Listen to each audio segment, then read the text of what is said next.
Shalom, berjumpa kembali dalam program Suluh Kristiani, persembahan para penyuluh agama Kristen di kantor Kementerian Agama Kabupaten Klaten. Masih seputar fenomena di media sosial, kali ini saya ingin mengajak sahabat Suluh Kristiani untuk mencermati salah satu fenomena di media sosial yang lain yang akhir-akhir ini mulai kembali hangat diperbincangkan oleh banyak orang, yaitu flexing. Apa itu flexing? Flexing adalah istilah yang digunakan untuk menyebut seseorang yang suka pamer kekayaan, suka menampilkan apa yang ia miliki, apa yang ia dapatkan. Media sosial memberi ruang lebih banyak untuk orang bisa melakukan flexing ini dengan lebih mudah. Itulah yang menyebabkan sekarang kembali muncul banyak orang melakukan flexing di media sosial. Salah satu tujuan flexing adalah untuk mendapatkan pengakuan dari suatu kelompok. Jadi misalkan dengan memamerkan barang-barang mewah yang ia miliki, maka itu akan mempermudah dirinya untuk bisa diterima atau masuk ke dalam kelompok elit misalkan.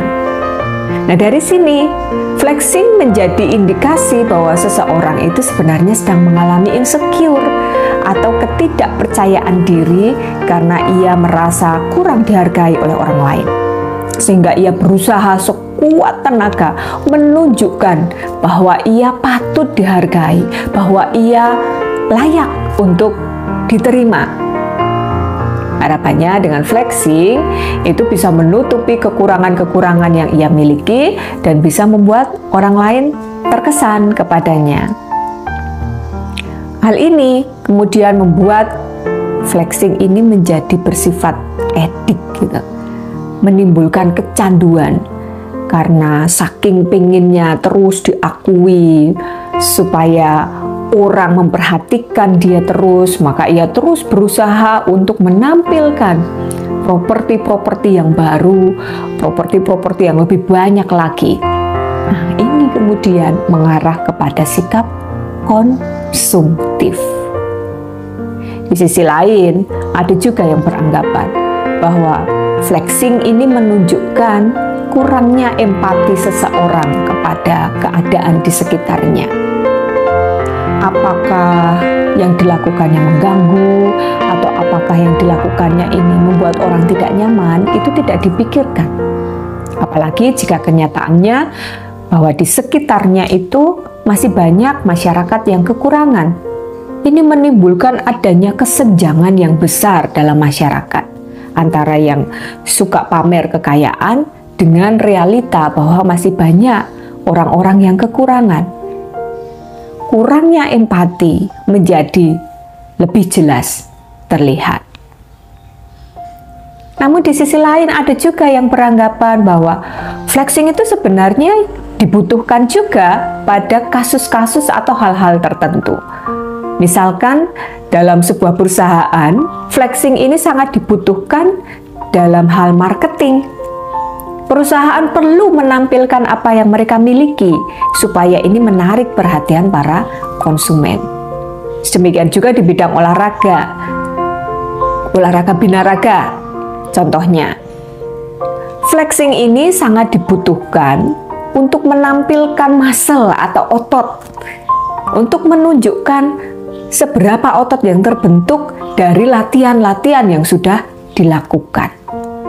Sampai sini kita bisa melihat lebih seimbang ya, bahwa flexing itu bisa dilihat sisi negatifnya, tapi ada sisi positif yang bisa diambil dari sana.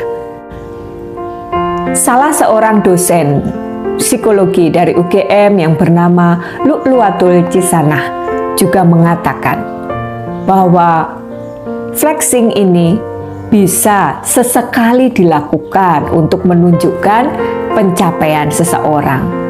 Namun, flexing perlu diwaspadai ketika ini sudah mengganggu kehidupan seseorang.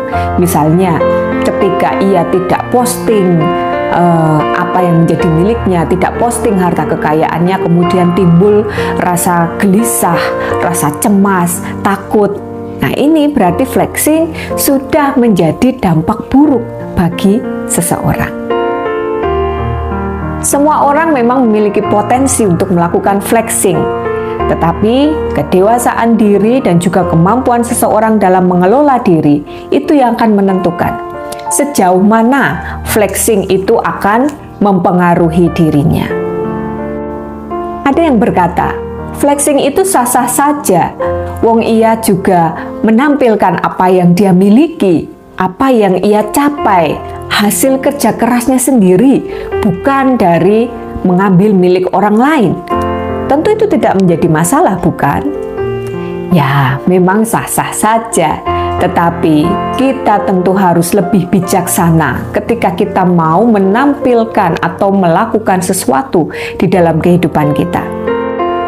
Rasul Paulus juga mengingatkan kepada kita dalam 1 Korintus 6 ayat 12. Di sini saya bacakan yang versi terjemahan bahasa Indonesia masa kini. Ada yang berkata bahwa setiap orang boleh melakukan segala sesuatu, tetapi bagi saya tidak semuanya berguna. Jadi, meskipun saya boleh melakukan apa saja, tetapi saya tidak mau membiarkan diri saya dikuasai oleh apapun. Di sini jelas bahwa kita harus menyaring segala sesuatu yang akan kita lakukan dalam kehidupan kita.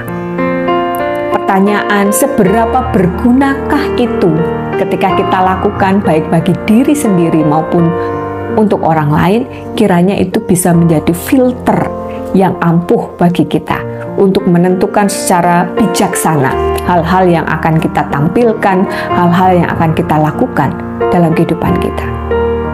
Kepedulian, kepekaan, empati kepada sesama itu yang seharusnya dikedepankan. Seperti yang diingatkan juga oleh Rasul Paulus dalam Roma 12 ayat 15. Bersukacitalah dengan orang yang bersukacita, menangislah dengan orang yang menangis. Ini adalah ajakan bagi kita semua untuk lebih peka, lebih berempati dengan keadaan sekitar, berempati dengan sesama kita. Kehidupan kita bukan melulu tentang diri kita yang harus kita tampilkan, tetapi ada orang-orang di sekitar kita yang juga perlu kita perhatikan. Yakinlah bahwa diri kita berharga meskipun kita tidak memamerkan apa yang kita miliki. Orang yang tulus pasti akan menerima kita seapa adanya, seperti halnya Tuhan yang selalu mengasihi kita apa adanya. Tuhan memberkati kita semua. Amin.